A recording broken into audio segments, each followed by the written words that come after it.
பங்குனி மாதம் 28ஆம் நாள் 11ஆம் தேதி ஏப்ரல் மாதம் 2025 வெள்ளிக்கிழமை.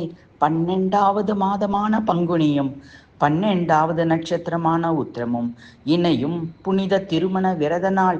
பங்குனி உத்திர நாளில் திருமணம் செய்து கொண்ட எல்லா இறைவனையும் இறைவியையும் போற்றி பாடி வணங்கி சகல செல்வ செழிப்போடு வாழ்ந்திடுவோம்.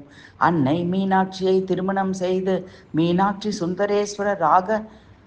சுந்தரேஸ்வரராக காட்சி தந்தது பங்குனி உத்திர திருநாளே. திருப்பரங்குன்றத்தில் முருகன் தெய்வானையை திருமணம் புரிந்து கொண்டது பங்குனி உத்திர திருநாளே.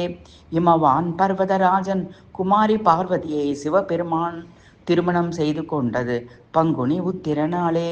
கோதை பிராட்டி ஆண்டாள் ஸ்ரீரங்கமன்னார் திருக்கல்யாணம் நடந்தது பங்குனி உத்திர திருநாளே.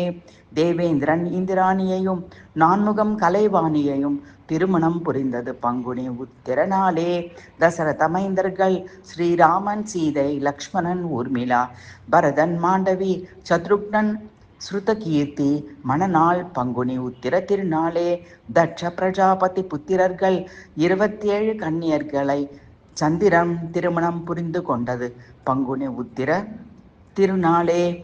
லோபமுத்திரை அகத்திய முனிவரையும் திருமாலின் புதல்வி அமிர்தவல்லியையும் சுந்தரவல்லியையும் தேவயானை வள்ளியாக பிறவியெடுத்து முருகனையும் பூராணா புஷ்கலா ஐயப்பனையும் ரதி மன்மதனையும் மணந்த நாள் பங்குனி உத்திர திருநாளே.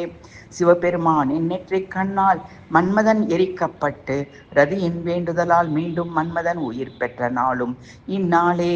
ஒரு மகள் வள்ளியின் அவதார தினமும் பங்குனி உத்திர திருநாளே. அலைமகள் மகாலட்சுமி பார்க்கடலில் அவதரித்து ஸ்ரீ மகாவிஷ்ணுவின் மார்பில் சேர்ந்ததும் பங்குனி உத்திரமே. வைணவ ஆலயங்களில் மணக்கோலத்தில் தாயாரும் திருமாலும் காட்சி தருவார்கள் பங்குனி உத்திர திருநாளில். வில்வீரன் அர்ஜுனன் பல்குணன் என்ற திருநாமம் அவன் பங்குனி உத்திரத்தன்று பிறந்ததால் பெற்ற பெயர். நவகிரக தலமான சந்திரனின் திங்களூர் கைலாசநாதர் மூலவர் சிவனின் திருமேனியில் காலை 6 மணிக்கு சூரியனின் உதய கிரகங்கள் விழுகிறது. மாலை 6 மணிக்கு பூரண சந்திரன் கிரகங்கள் விழுகிறது. இந்த சூரிய சந்திர பூஜை தவறாமல் நடைபெறுவது பங்குனி உத்திர திருநாளில். போற்றி பாடி வணங்கிடுவோம்.